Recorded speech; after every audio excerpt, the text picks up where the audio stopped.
Bueno, me toca hablar a ustedes de algo bien apasionante que estoy actualizando en mis estudios, mis investigaciones ahora, y que viene muy a cuento de lo que poco que pude oír ahora, porque llegué tarde, ayer cancelaron el vuelo y hoy salió tarde, a la hora y media, me dieron en vez de almuerzo, me dieron desayuno, pero llegué. Vean esta cosa, el concepto de la escuela como centro de producción cultural. Ese es lo que voy a proponer. La escuela como centro de producción cultural. ¿A qué viene esto?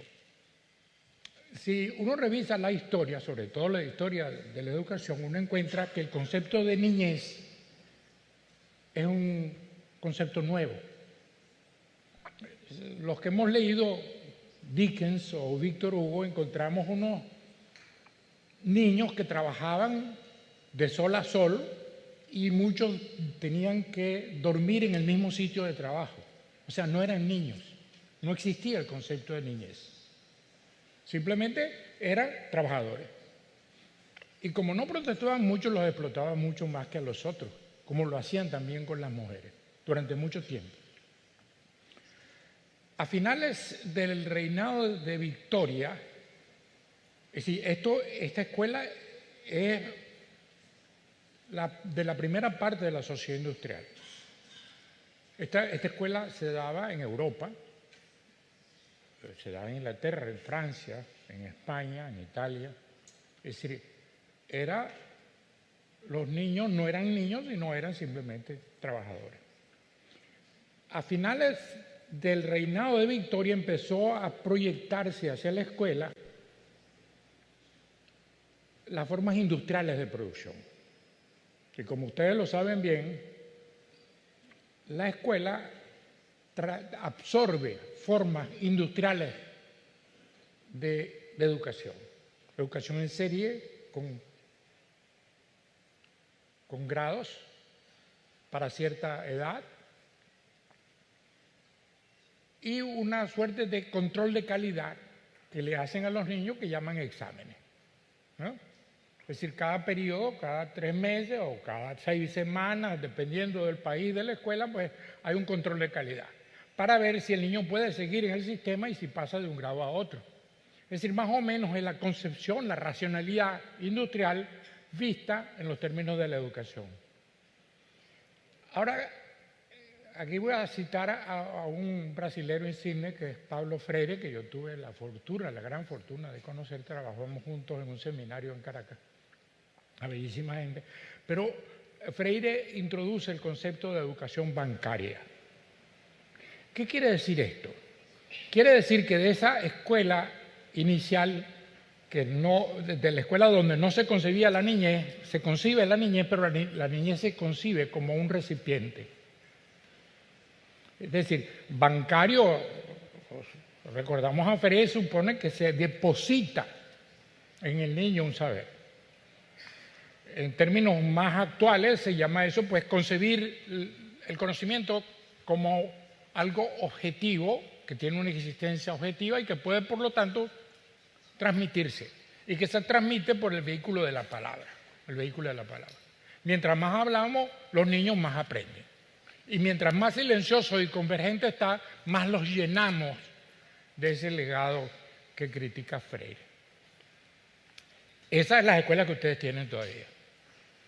Es decir, las escuelas que ustedes tienen es escuelas en las cuales lo que necesitamos es que el niño esté convergente, callado, disciplinado y atento a la palabra del maestro que lo va a llenar de saber. Está, diríamos, la instrucción, el legado informativo de la escuela. Por supuesto, no es solamente un legado informativo, sino un legado formativo. Es decir, hay unos valores en juego en esta escuela que existe en este momento. Hay unos valores en juego. El valor en juego es que el niño es un recipiente y que debe ser convergente. Otro valor es el mito de la palabra transmisora. Creer que la palabra transmite conocimiento. Es decir, lo transmite en la misma idea, se transmite para llenar un recipiente vacío. Por supuesto, las discusiones contemporáneas sobre epistemología, el constructivismo social, empiezan a revocar esa concepción de la posibilidad de transmitir con la palabra. Y todos fuimos a la universidad y nos enseñaron, pues por allí estaba viendo una cita de Vygotsky, creo que otra, o de Piaget, es decir, grandes teóricos del constructivismo, que nos derrotan esta concepción de la transmisibilidad del conocimiento. Y entonces nos dicen, no, el conocimiento se logra por construcción, y por construcción social, no por recepción de prédica. Y esto lo aceptamos. Y ustedes lo tienen como materia de estudio en las universidades. ¿Qué ocurre? Que a pesar de que nosotros nos endilgan en la universidad esos saberes entran en nosotros de la misma manera que Freire criticaba, es decir, nos llenan de eso, pero no lo terminamos de entender. O mejor que la palabra entender, la palabra comprender. Para mí, la comprensión es la capacidad de demostrar en actos, en hechos, lo que ya yo se supone que tengo como conocimiento. Por supuesto, en la escuela, en las escuelas de ustedes, la prueba del saber es la memoria suficiente para devolver en un examen lo que yo no comprendí, sino que lo aprendí. Es decir, lo fijé como cosa memorizable. Pero no es comprensión, porque no se puede transformar ese conocimiento en hechos. Y hasta tanto no se es posible de transformarlo en hechos, no se ha comprendido. Lo que evaluamos, cuando evaluamos constantemente gente, empleados en posgrado, los encontramos y le ponemos una pregunta de estas sobre constructivismo social y lo responde muy bien. Pero cuando los veo en clase, y yo hago eso, no están dando clase, pues. Están dando clase. Están devotos del valor mítico de que la palabra transmite conocimiento. Es un valor bien acendrado, profundamente arraigado en la educación. Es un valor, es un mito, es una instancia de fe. Y eso nos friega mucho, nos molesta mucho, nos daña mucho. ¿Por qué? Porque impide que ese tiempo se use realmente en abordar hechos y comprender los hechos. Es decir, se llenan los espacios, los tiempos, no solamente los tiempos, los espacios de la escuela. Los espacios hechos en líneas simétricas, perpendiculares a un plano de poder, que es el del profesor o el del maestro. Es decir, una parafernalia, una estética que niega la posibilidad del conocimiento como vía hacia la producción cultural. Y de esto es que quiero hablar. Es decir, de esta escuela que nosotros tenemos, ¿cuál es la escuela hacia dónde tenemos que ir? Y en la cual están las condiciones dadas para que nosotros lo logremos. Y es la concepción de la escuela como un centro de producción cultural. ¿Qué quiero decir con esto? Que lo que se puede producir en la escuela puede tener validez social como producción cultural, en el sentido amplio de la palabra. Conocimiento científico, conocimiento técnico, conocimiento estético, baile, danza, poesía, es decir, todo lo que compone la cultura humana. Bueno, todo eso se puede generar en la escuela. Y ese es el salto de ahora. El impedimento que nos decían los historiadores de la educación y los analistas era que en la escuela se creaba una ficción de taller porque no se podía traer el taller al ámbito escolar.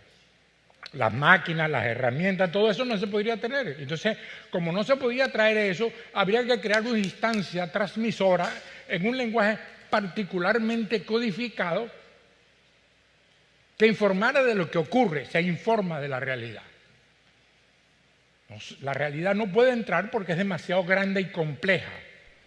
Bueno, en realidad es una superchería. Superchería, los traductores no la van a tomar. Superchería es un mito no fundado. Ahora, ¿qué ocurre? ¿Qué está ocurriendo ahora?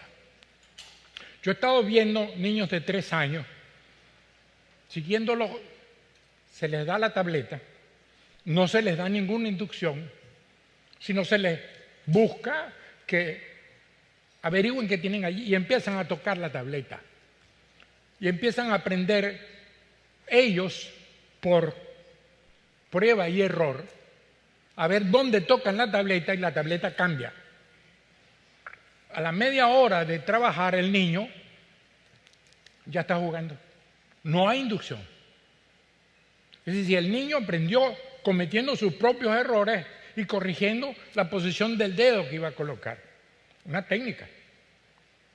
Y él la logra sin inducción. ¿Qué nos dice eso? Que un niño a la edad tan precoz de los 3 años ya empieza a generar cosas, a resolver problemas. No llevado de la mano, sino él metido en su propia vida. Esta es la generalización de esa experiencia que he observado. Es una experiencia digital, es lo que está ocurriendo. ¿Qué es lo que está ocurriendo? ¿Qué significa esto? Que nosotros podemos llevar a la escuela vía digital el mundo. Y el mundo como técnica practicable. Es decir, las simulaciones, la composición musical. Usted perfectamente puede llevar a unos niños de 8 o 10 años a que hagan fusiones musicales y mezclan un sonido con otro y producen un tercer acopio de sonidos.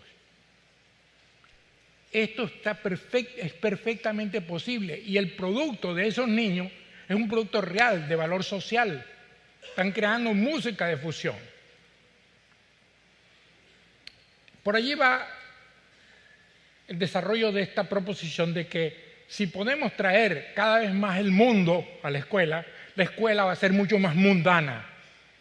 ¿Qué quiere decir mundano? Bueno, que pueda aportar más al mundo. Así en serio lo digo. No va a aportar niñerías, va a aportar logros culturales. Es decir, es asombroso y ustedes lo tienen que ver. Es decir, la medida en que primero, porque esto no es simplemente que el niño tiene los recursos digitales, sino que tiene la percepción de sí mismo, la dignidad de que puede hacerlo. Tiene que ser respetado. Y la manera de cultivar la dignidad es respetando y reconociendo. O sea, yo respeto y reconozco de que tú eres capaz de buscar tu vía, cometer tus errores y corregirlos. Independientemente de que me dé nervios, porque yo el que sé, estoy viendo que le está cometiendo errores. No, él va a cometer errores, va a resolver sus errores y va a crear. Ahora, eso hay que tener una totalmente diferente actitud pedagógica, totalmente diferente. Vean, aquí hemos hecho, yo me perdí la mitad de la película, pero creo que ustedes hicieron acá un ensayo de participación presionada por un problema pertinente, que es lo que llamamos la interacción constructiva. El nudo pedagógico de esta concepción es que como no existe el valor de la participación, es decir, la gente no entiende que puede y que debe participar, no es un valor establecido. Si acaso en esas democracias, y en mi país saben bastante de eso, la democracia está entendida como un acto electoral esporádico. Es decir, tú metes una tarjeta que ni entiendes bien o pisas unos botones y sale después muy maduro un presidente. Y después me vuelven a convocar 5 o 6 años después para que vote por otro fulano, más o menos de la misma cofradía. Bueno, esa es, por supuesto, una democracia no participativa. Es decir, porque se da a los tiempos y en los lenguajes del demandante político. Y sabemos que no todo el mundo maneja el lenguaje de los políticos. No es porque ese lenguaje sea malo, sino porque es una variedad de lenguaje, es un código que está hecho para dirimir problemas políticos. Entonces, ¿qué ocurre? Como no existe el valor establecido de la participación, hay que forzarlo.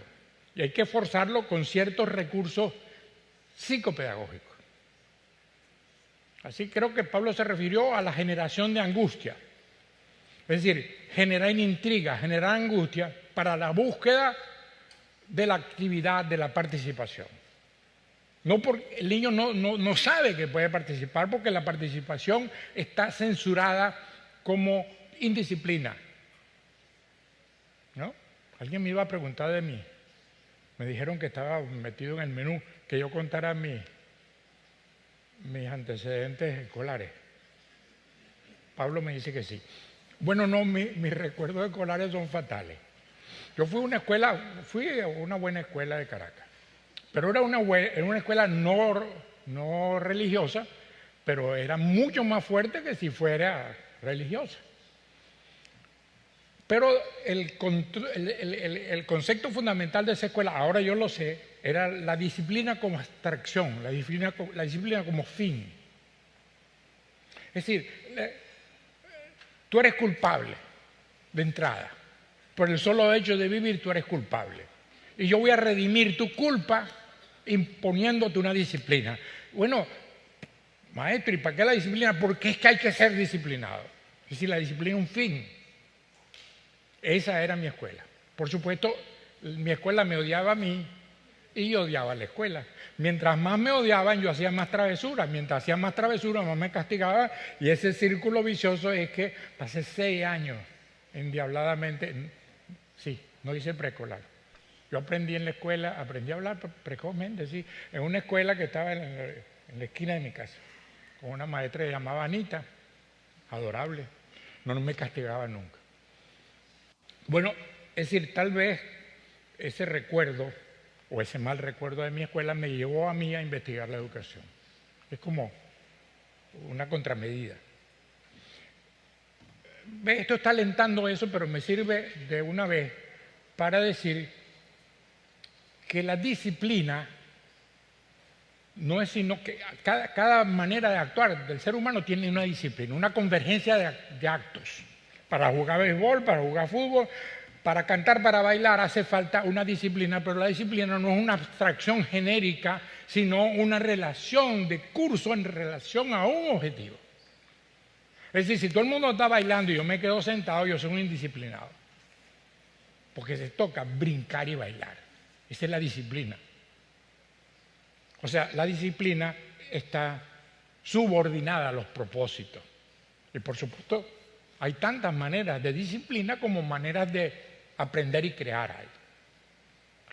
Pero vuelvo a mi tema, que es el que más me gusta, que es el de la concepción de la escuela como centro de producción cultural. Esto es posible ahora, esto no era posible antes, esto no era posible hace 30 años. Es más, no era posible hace 10 años. Es posible ahora. Ahora, porque ustedes tienen como tenemos los niños que tengan la posibilidad de tener una tableta y una conectividad. Que los meten en el mundo de Internet y que van a saber cómo los chinos del norte comen el pollo. Si es que eso les provoca curiosidad. O van a aprender a cocinar un pollo como los chinos del norte. Porque se meten en YouTube y YouTube pone a los chinos a cocinar delante de ellos. Bueno, eso es traer Sichuan, creo que se llamaba la provincia del norte en la que aprendí, del norte de China. Ese es el cuento. Entonces, traer lo digital a la escuela no es traer lo digital como una disciplina, no es una disciplina más, sino es un recurso que traspasa toda la actividad de la escuela y está en todos los momentos metido. Pero los momentos supone que es que el niño está preparado para crear y que cree él en sí mismo lo suficiente como para crear y va a aprender, como decía al principio, por ensayo y error. Él va a equivocarse muchas veces. Esto lo va a hacer y en la interacción constructiva proponemos que eso es el primer paso, problematizarlo para la proposición, para que participe y para que diga lo que se le ocurre y que lo discuta con los otros y vaya conformando su idea como una producción cultural. Las vemos, en muchas escuelas encontramos ya formas elementales de producción cultural. Es decir, hay coros, hay grupos de baile, pero los coros, los grupos de baile, la actividad cultural es casi como extracurricular, no está en el centro del trabajo educativo. Está lateral. Y está lateral, en buena medida, en los primeros años, porque pensamos que los niños son de cristal, que se rompen con cualquier cosa, que no los podemos aprisionar, ni criticar, ni exigirles cosas, sino que son de cristal y hay que tratarlo. Esa es la otra pedagogía, una pedagogía de conmiseración. Pobrecito el niño. No, qué pobrecito, el niño es fuerte. Otra cosa, pensamos que el niño lo único que puede hacer es jugar. Entonces se inventan una cantidad de babiecadas, de idioteces, ¿no?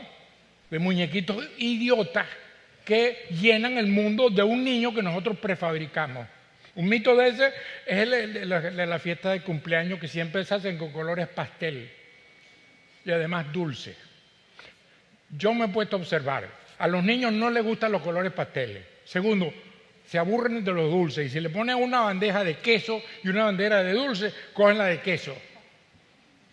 El engendro de colores pasteles, dulces y tortas es un invento de los adultos.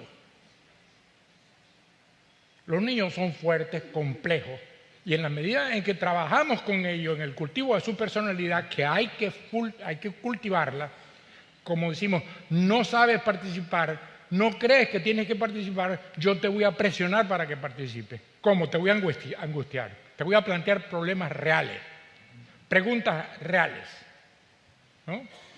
Es decir, de manera que tú, en el hecho de participar e interactuar con los demás, vas construyendo proposiciones y vas construyendo este mundo fabuloso en el cual vivimos. Nosotros somos muy dichosos de vivir en el mundo actual. Un mundo de esquina de historia. Está naciendo otra historia. Ya, por ejemplo, las guerras pasaron de moda. Antes los europeos se agarraban a matarse unos a otros cada año, con cada otoño se saqueaban.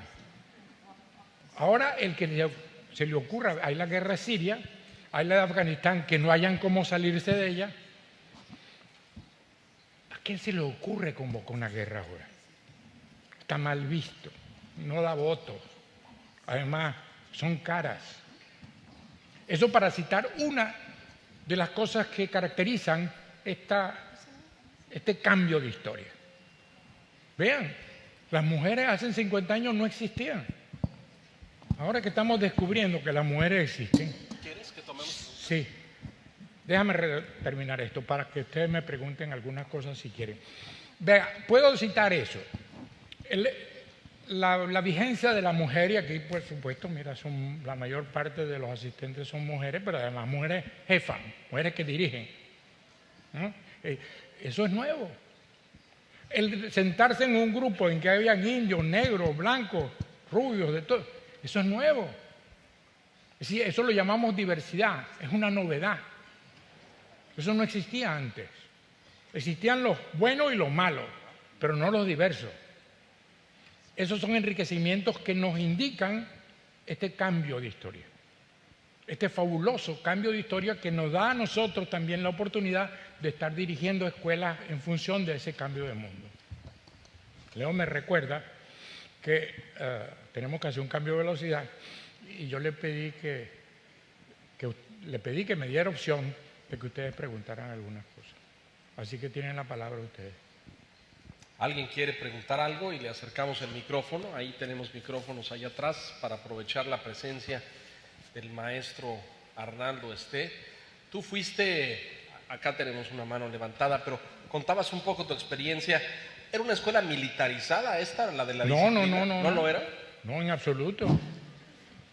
Yo hice la primera comunión en esa escuela y teníamos que desfilar con nuestra velita y nuestro traje blanquito, claro, 5 cuadras hasta donde estaba la iglesia. Sentarnos allí, comulgar y hacer la primera comunión y regresar. Imagínate tú, con todos los chicos del barrio viéndonos a nosotros desfilar por la calle con tu vela, tu cirio en la mano, tu misal aquí agarradito y cara de bueno. Y rosario. A mí me resultaba muy difícil esa cara. Ya desde entonces, imagínese, madre, si ya desde entonces, lo escuchamos, director, si es tan amable.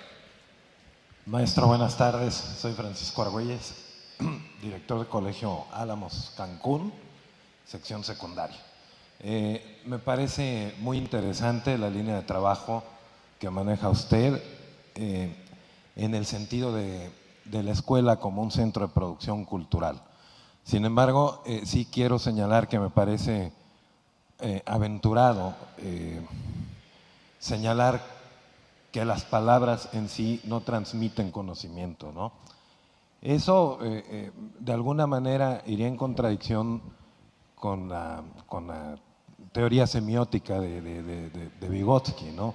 A mí me parece que el problema no está en considerar que la palabra transmite conocimiento, sino en considerarlo el único modo o el modo privilegiado de transmitir los conocimientos, ¿no? Me da la impresión que sí es radical, ¿no? Esa postura de que la palabra no transmite conocimiento. Uno de los artes dentro de la pedagogía es precisamente darle un cauce a la palabra para que no sea utilizada linealmente, ¿no? Sino dialógicamente, ¿no? La generación de un diálogo significativo creo que es la clave para la solución de los dilemas pedagógicos de hoy, ¿no? Probablemente el encontrar ese tinte dialógico en el uso de la palabra en el profesor sea hasta más importante que el uso mismo de las tecnologías de la información. No sé qué piensa usted al respecto. Muchas gracias, gracias, No, director. tú Adelante. dijiste que las palabras tengan significado, ¿verdad? ¿Qué es lo que hace que una palabra tenga significado? Que en ti exista lo que dota la palabra de significado antes de que la palabra se oiga. O sea, el proceso constructivo parte de lo que ya yo tengo, que Pelle llamaba experiencia, y que a mí me gusta llamar más bien acervo, es decir, lo que tú tienes. Cuando tú oyes la palabra pan, se torna significativa porque tú tienes la experiencia pan. Pero si no tienes la experiencia pan, yo te digo pan, no es significativo. Es puro sonido. O sea, el proceso constructivo es a partir de lo que ya yo tengo y que se despierta de muchas maneras, pero entre otras con la palabra. Pero la palabra aislada de esa experiencia, Vygotsky mismo lo dice, no va a ser significativa. Ahí es donde está el centro de la discrepancia. Ahora, nosotros tenemos que en el ambiente educativo ir tirando, pero tú dirías la forma dialógica que es la nosotros propiciamos. El discurso no es el discurso del maestro, es el discurso de los propios niños en sus propias variantes del lenguaje, que están referidas a lo que para ellos son significativas. Ahora, si desarrollamos eso, se da un círculo creciente de incremento de la capacidad comunicativa, pero además, lo que más nos interesa, de la capacidad creativa o productiva del niño, que es lo que nos interesa fundamentalmente. Ahora, por supuesto, ser creativo con el lenguaje. Si tú llevas la poesía al ambiente escolar, ¿qué hace la poesía? ¿Qué hace? La poesía no es otra cosa que el arte de romper los significados, de romper las palabras. Las palabras el poeta las rompe para que cojan otro significado. Esa es la metáfora. O sea, no es el arte de comunicarse, sino el arte de romper las palabras, lo que hace la poesía y en general la literatura, pero también lo hace la figura, romper la figura, para cargarlas de nuevos significados. Por ahí que veo que va la cosa, aunque claro, es difícil, yo lo dije de una manera muy agresiva, que la palabra no comunica, pero yo mantengo lo que dije. Es decir, la palabra se mete en el concierto de la comunicación y ella misma hace memorias de la palabra. O sea, la palabra no se queda huérfana, sino que se queda dentro de mí y yo la despierto otra vez. Es una experiencia significativa la palabra. Por supuesto, el discurso se va construyendo sobre esas experiencias de significado. Tenemos más, Arnaldo, si me permites, para escuchar más, profesor, si es tan amable. Usted estudió en un colegio cerquita a su casa. Tuvo la oportunidad de conocer una escuela bajo una ramada, sin sillas, sin tablero, sin tiza, y sin embargo llorábamos para ir a esa escuela. ¿Cuál sería el aporte de esto? Si mal no te entiendo, que la escuela se olvide de todo recurso de aprendizaje, simplemente las personas. No, fíjate que yo estoy prácticamente obligando al uso de lo digital en la escuela. Es decir, es imperativo el uso de lo digital, no es optativo. En la misma medida en que nosotros no tengamos a un niño con una tableta, ahora le estamos frenando su crecimiento. Tal como, fíjense donde exagero, tal como si no le diéramos que comer. ¿Por qué? Porque lo digital es así, es la relación y la inscripción en el mundo. Claro, es un instrumento de ciertas calidades. O sea, no es simplemente un instrumento que se usa de vez en cuando para martillar, no es una herramienta. Es un instrumento que acopia a muchos otros instrumentos. Claro, siempre, y yo temo esto, y tengo que decirlo, que pareciera en los mitos esos de la literatura o de la película, del cine, en que aparecen unos monstruos como la generalización del Big Brother, de que eso va a llegar a un momento en que nos va a devorar, el instrumento nos va a devorar y nosotros vamos a ser unos pobres subalternos de esos monstruos robóticos. No, el ser humano crece en la misma medida y más que sus creaciones. Él siempre va a estar adelante de sus creaciones y lo digital es una creación humana y lo digital siempre va a estar subordinada al ser humano, independientemente de que se use para matar, destruir o inventar enemigos. Pero visto en un curso histórico, todas las creaciones instrumentales del ser humano han transformado al ser humano en algo mejor cada vez, desde el fuego y la rueda hasta lo digital. Somos mejores, somos más humanos, somos mucho más humanos. Ahora, a veces escondemos eso o a veces la gente que aparece en primer plano no es propiamente la que nos encantaría ver como ser humano. Katy, por favor. ¿Dónde está Katy? Que no, yo veo el... Adelante. Maestro, Sí, lo que pasa es que...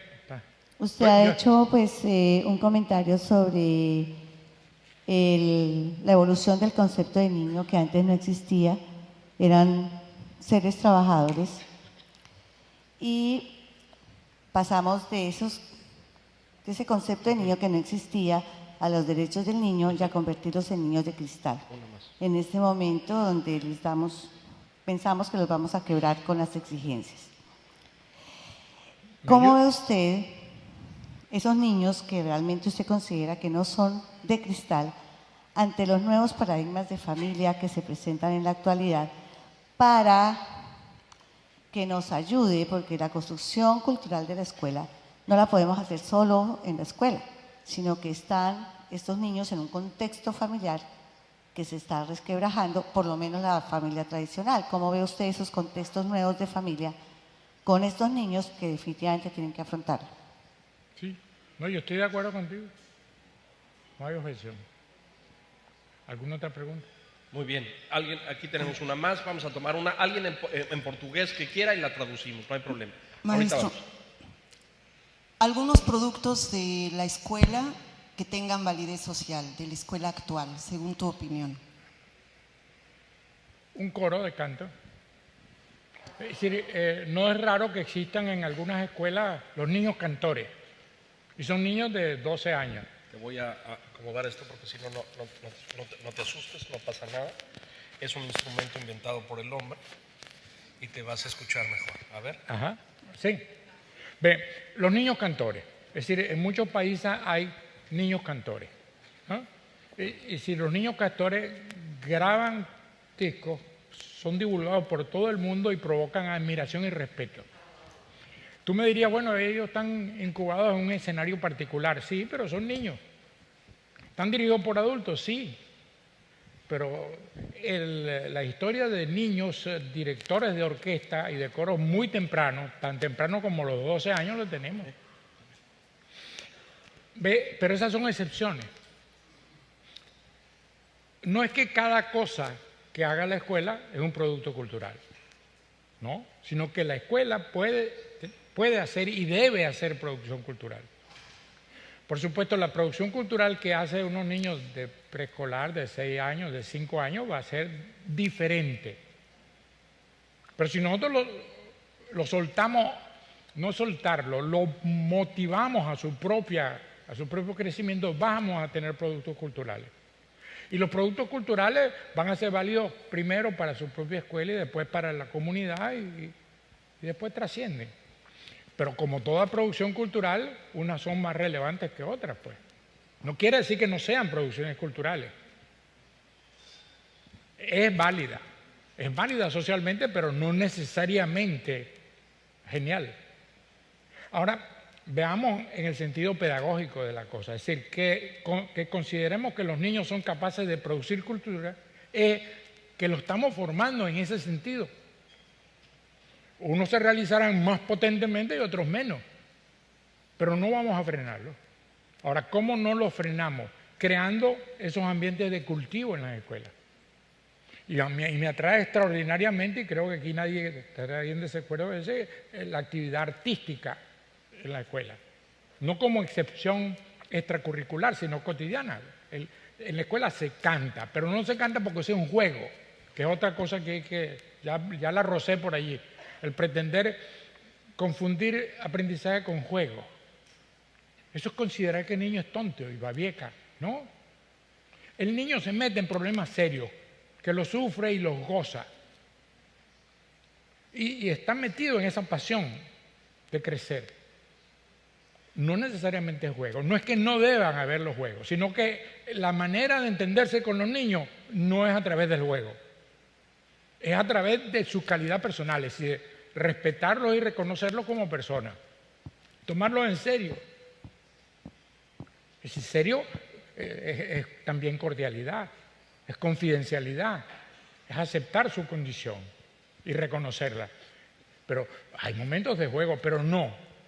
El lenguaje de los niños no es exclusivamente el juego. Que los juegos, como sabemos, son simulaciones. Mayormente los juegos son simulaciones de los quehaceres adultos. En un segundo voy con usted, madre. Vamos a escuchar aquí la pregunta, por favor. Sí. Bom, ok.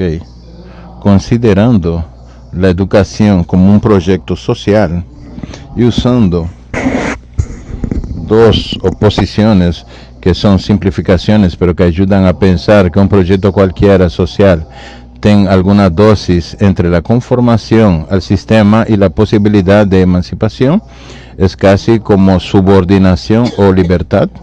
Y considerando que ya hubo un avance importante en las últimas décadas con relación a minimizar una opresión más explícita, digamos, el niño no tiene voz, no puede decir lo que él piensa, no existe diálogo, etcétera. Por lo menos en las apariencias eso no es tan evidente como, por ejemplo, en una educación más autoritaria a inicios del siglo, inclusive antes, en el siglo pasado. ¿Cómo usted entiende hoy cuál sería la dosis interesante entre conformación y emancipación o subordinación y libertad? Nosotros continuamos apuntando aún la importancia de tener más libertad de expresión, más posibilidad de emanciparse, en serio, pero sabemos que ningún sistema educacional puede prescindir de alguna dosis de conformación y emancipación. Me gustaría saber dónde usted considera que hay ese límite. Se me escaparon algunas palabras, ayúdame. Número 4, por favor. Asumiendo la escuela como una instancia de desarrollo social, de constitución de proyecto social, y considerando que hace tiempo la relación entre proyectos de desarrollo social para la emancipación o para la subordinación estaba muy jugado a la subordinación y hoy hay un poco más de matiz, ¿cómo colocás eso? Es decir, la escuela como centro de desarrollo cultural para la emancipación, es decir, para la constitución de la libertad del sujeto social, o cómo juega eso con la adecuación social. Sí, primero precisar esto. Es centro de producción cultural con validez social, pero es centro de producción cultural, no centro de promoción social, ¿no? Que lo es. Pero el cambio es que es centro de producción cultural, aceptando cultura en su sentido más amplio. Ahora, en algún lenguaje nosotros podemos decir que eso es una educación emancipadora. Sí, pero no es, hay trampas del lenguaje en el viejo concepto de emancipación. como emancipación asociado al concepto de libertad de un opresor. No, yo no creo que la relación, por ejemplo, del maestro con el alumno es una relación de opresión, no. El maestro está haciendo, es decir, está padeciendo ese concepto de la escuela tal como lo padece el niño. Es decir, él cree que su palabra transmite conocimiento y educa, y habla mucho y habla bonito y organiza sus clases. Él está apresado dentro de esos valores. Ahora, el proceso de emancipación, si vale la palabra, es para ambos, pero además para todo el sistema educativo. Es decir, hay que emancipar todo el sistema educativo porque el sistema educativo todo está basado sobre ese mito de la palabra que produce conocimiento. Ahí hay que cambiar. Claro, esto es relativamente nuevo, incluso en los mismos términos de Vygotsky es más avanzado, porque Vygotsky todavía piensa que el adulto, y ahí la palabra facilitador, que viene de una interpretación de Vygotsky, es que el niño facilita el aprendizaje. No, el maestro problematiza, no facilita. Él no facilita la vida. Él trae a la escuela el conflicto humano, no lo disfraza de juego, ¿no? Por eso su tarea es problematizar, es intrigar, es angustiar, es decirle al niño, tú eres una persona importante, tú puedes crear. No sé en qué dimensión va a crear, pero lo puede hacer. Esa acción, que es una acción dignificadora, más que me gusta más la palabra dignificar que emancipar, porque dignidad me permite llegar al concepto de reconocimiento y no al concepto de liberación de, porque es muy complejo liberar a alguien de algo. ¿De qué se libera la gente? Del sistema, del capitalismo, de las dictaduras opresoras, del militar de turno. ¿De quién se libera? No, se libera, si es que la palabra se puede usar, de una concepción de la educación que impone la disciplina como un criterio óptimo. Si no, es decir, por eso no hablo de educación emancipadora. Y durante tiempo estuve oyéndola, pero ahora no, me gusta más la palabra dignidad, es decir, que es calidad de sujeto.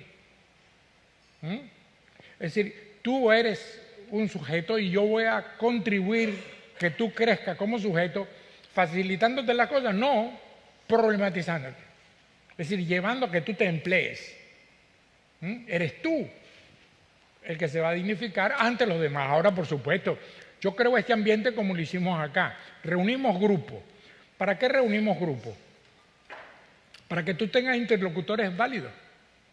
Es decir, que se haga social tu proposición inmediatamente y sea contradictoria, ¿no? Es decir, cuando haces el grupo, tú propones y el otro está de acuerdo o no está de acuerdo contigo. Es decir, se produce lo que a ti te preocupaba, el diálogo.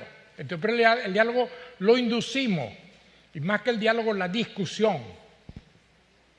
Es decir, no hay que tenerle miedo ni a la discusión ni a la contravención. Es decir, no estar de acuerdo. Es decir, si en la medida de tu voluntad tú no estás de acuerdo y tú lo manifiestas, bienvenido. Y si termina un trabajo de grupo y no hay acuerdo, bienvenido. Porque los grupos no son necesariamente inductores del acuerdo. Una discusión toma un problema aquí y lo puede soltar acá, sin solución. Porque el problema allí, formativo, no es buscar la solución, sino buscar la formación. Y la formación es en el curso del diálogo, de la interacción. Vamos es a el tomar, recurso pedagógico. Arnaldo, una última pregunta, si me permites, por favor, madre, si es tan amable, la última pregunta. Bueno, maestro, yo tengo un caso de un muchacho que cree saber muchas cosas y de verdad las sabe. Tiene argumentos y responde por ellos. Contenidos que ha obtenido gracias a este vehículo. Hay mucha problemática porque el maestro le interesa calificarle lo que él le da, no lo que el muchacho sabe. ¿Cómo abordar en nuestros colegios estos muchachos que vienen con un cierto saber, que es claro, que es concreto, que es conciso, pero que en su saber no aceptan en lo que el maestro quiere darles? Bueno, es cierto. Es decir, no hay una razón permanente de un lado ni del otro. No es que el maestro tenga la razón ni que los niños tengan la razón. No, eso va y viene. Ahora, lo que yo he observado, y que no solamente yo, sino que está en la literatura, es que el grupo, cada grupo cuando empieza a activar, genera su propia disciplina. Es decir, el maestro tiene que marcar ciertos periodos. Pasamos de un trabajo a otro, pasamos de un tiempo a otro, como se hizo aquí, bueno, terminó el recreo, regresen. Esos tiempos tiene que marcarlo el maestro, sobre todo en los inicios de un problema, ¿no? Cuando hay que pasar de una discusión a otra, porque hay veces que él ve que se agotó la discusión. Entonces él interviene. Ahora, el grupo, cuando se pone a practicar en esto, en la discusión, genera su propia disciplina. Y ellos mismos le dicen al otro, ya tú hablaste, le toca a otro hablar. Bueno, pasamos al otro porque en la interacción constructiva hay una disciplina. Es otra disciplina, pero hay una disciplina. Es decir, hay recursos pedagógicos en uso. Y el respeto al otro, y el respeto a la diversidad, y el cultivo de esos valores está allí permanentemente, no esporádicamente, ni por una prédica. Es decir, el respeto al otro se da en el momento en que yo quiero saber tu opinión y yo te presto atención. Entonces te estoy permitiendo que seas digno, no te interrumpo. Esto, claro, de golpe resulta, ustedes me dirán, bueno, esto es fácil decirlo acá ciertamente. Llevarlo a la práctica es bien difícil. Es muy difícil transformar nuestras escuelas. Es muy difícil transformar nuestros países. Nuestros países son, los latinoamericanos, un almácigo de problemas y cosas, pero son un reto a la imaginación. Dios me está mandando a callar. Pues ya que lo mencionas, no es cierto, termina. Es decir, termino esto, sí. Yo creo que es una gran tarea la que ustedes tienen, porque ustedes son líderes imprescindibles, muy necesarios. Este proyecto de escuela no crece solo, hay que cultivarlo. Es más, se puede retroceder. La experiencia nos dice que en una escuela en la que hemos avanzado es mucho más fácil retroceder que avanzar. Si la descuidamos, se cae. Hay que mantener constantemente la atención a nuestros maestros, la formación de los niños, la atención a los padres, todo el tiempo, echándole abono a eso. Se retrocede con mucha facilidad. Y uno visita una escuela y de golpe se olvida de ella y vuelve un año y aquello, un desastre la escuela. Así. Entonces el trabajo de ustedes de ninguna manera es fácil. Y se vuelve más fácil cuando un provocador como yo viene y les dice que lo están haciendo mal. Gracias, Leo.